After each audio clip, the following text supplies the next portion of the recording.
everyone. Hello, I'm Dulat and this is Moldir. And we are currently graduating from National School of Physics and Mathematics. You have probably heard of this school. It's considered to be one of the most prestigious schools in Kazakhstan. And in this podcast, we'll talk about what would we do if we would be starting from scratch. Yeah, it's a podcast about ideal pathway of student from Almaty, average person. Yeah, with yeah. average income and What opportunities. he or she should do to become like a successful high school student or someone who will get into prestige universities. Yeah, and when we talk about someone successful, it's probably someone who get into a top university stuff. Yeah, Get a cool job. Our topic is not about someone who is very talented or someone who is the best in something. I think we talk about average person. Yeah. So let's start. You're a parent of a child who is going to first grade. What would you do? What should I? Yeah, what would you do? I think that a first grader can study in average school. He mustn't study in some private schools because I think it's not that important. What's important is focusing on your child's academic excellence. So you shouldn't get them to private schools because they won't give them anything new.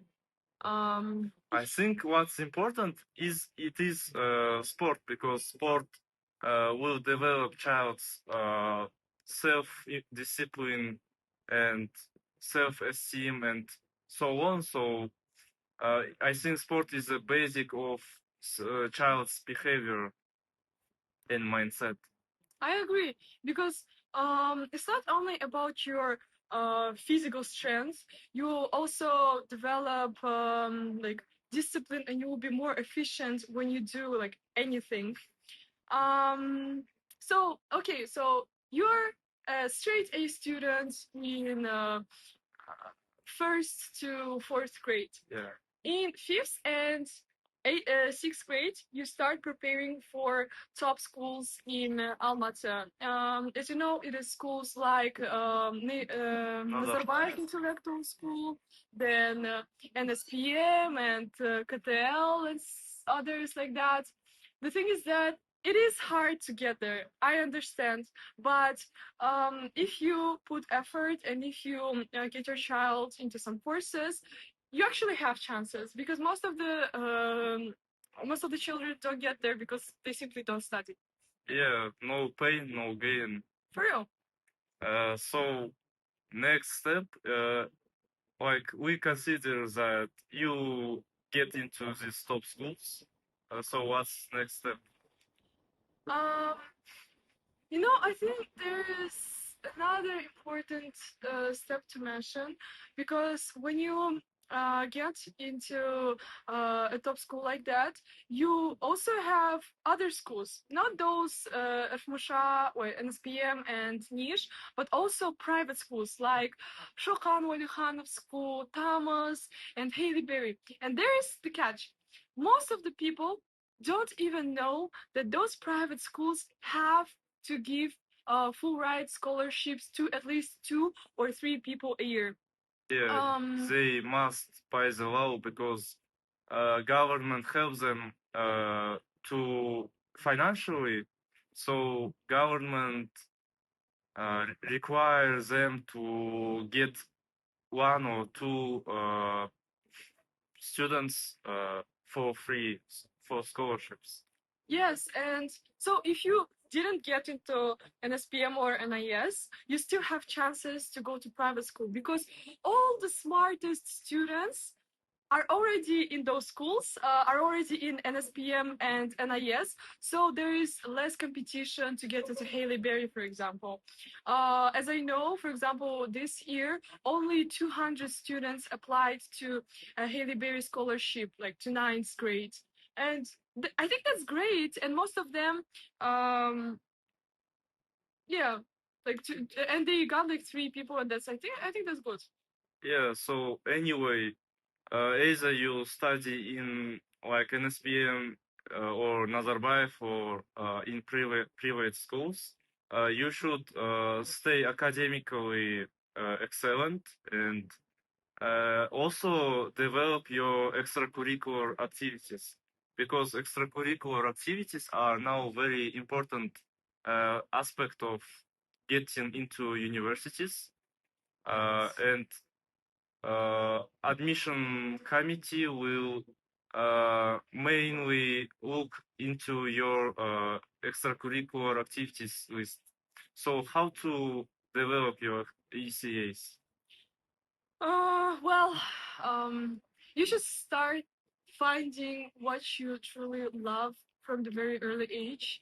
Um, the thing is that, for example, when I was in 7th grade, I was panicking because I didn't have a hobby, I didn't have something I really love. If I could talk to her, to my own 7th grade self, I would tell her, don't worry, just pick something and try. Don't overthink it. Don't think, oh my god, will this thing suit me? Will I be good at this? What if I will fail? If you try something, you will probably start loving it. This is how humans are. Yeah, even if you will fail, there is enough space to find someone or something else, and by developing your abilities in some field, you will be generally more like mature. Yeah, I agree. So okay, we end with uh, 7 and 8 grades. So now you are in 9th grade. So if you graduated 9th grade, so in the summer between the 9th and 10th grade, you should start preparing for exams like SAT or IELTS. Because in 11th grade, you won't have any time. Don't repeat my mistakes. If you will try preparing for those exams only in 11th grade, you have no time for your motivational letters, neither for your university deadlines and stuff like that. So, never think you have time. You don't have time. So at this time, I think it's important to have a conversation with your parents, or if you are a parent, you should talk with your child about universities, what you want from universities, where you wanna study, and what's your ambitions, and also financial abilities of your family, academic abilities of yourself, and so on. So conversation will prevent you from big mistakes. Agree, agree. So next step is, if you decided to go into USA or in general just into prestige universities around the world, you probably must take SAT and IELTS exams. So there is a question: what you should take first, SAT or IELTS? My answer is taking IELTS first, but I know that here our opinions differ.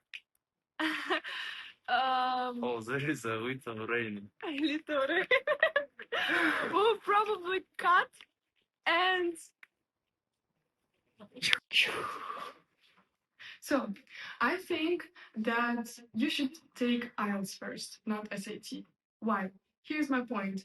To pass the SAT exam, you must have a very high English level.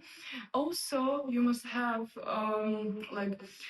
you must know math, and you need critical thinking and other skills. But to pass IELTS, you only need your language proficiency level.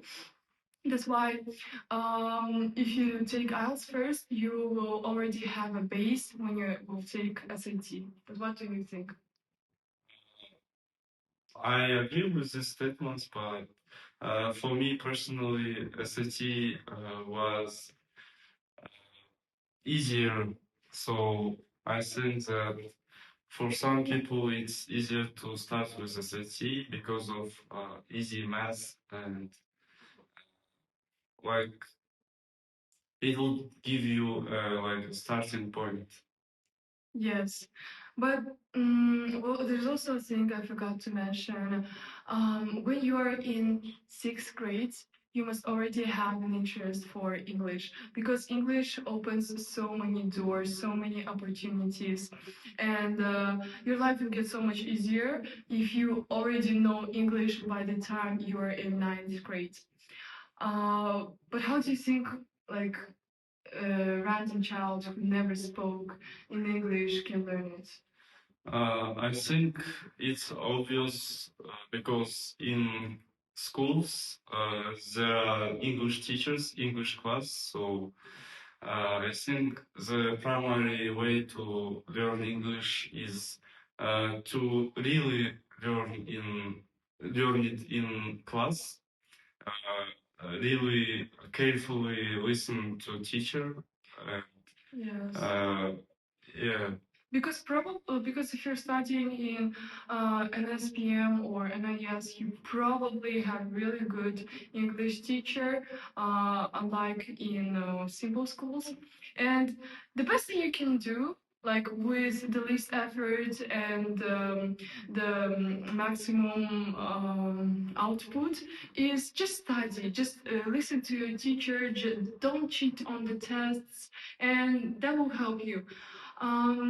Actually, teachers in such prestigious schools are a huge advantage, and yeah. Yeah. I think that it's applied not only for English but for every single subject because uh, in such schools like NSPM or like Nazarbayev school, uh, every teacher are very open to uh, opportunities and they probably won't reject your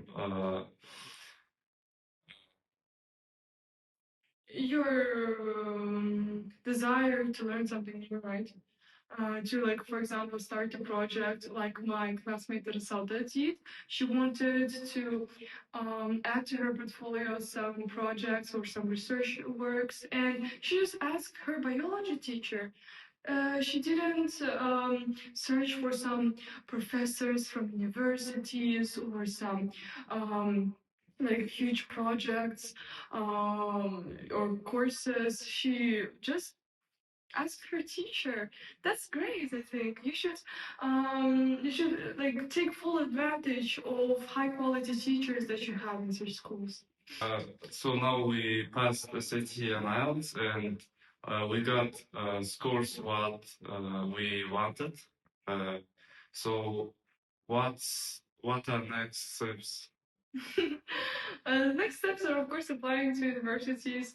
You probably will have a good counselor in your school, especially if you got in schools like Haleyberry or Chopin School. Um, so the next steps are the ones that are easy, just hard to start.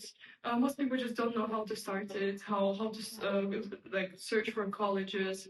So first step is just search for scholarships, grants, and decide on in which countries you want to study and in which universities you want to study.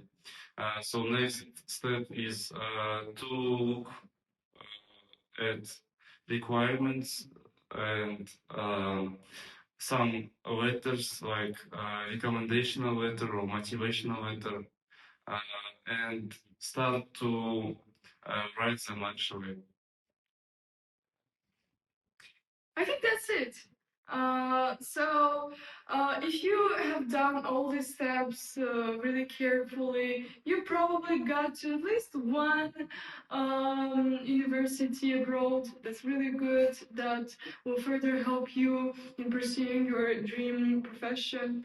So, as we're finishing our podcast, I want to ask you one advice that you would give to seventh graders that came to FIZMAT. Okay, my first advice is don't delay your goals. Just start right now. Don't think that universities are admissions are far away.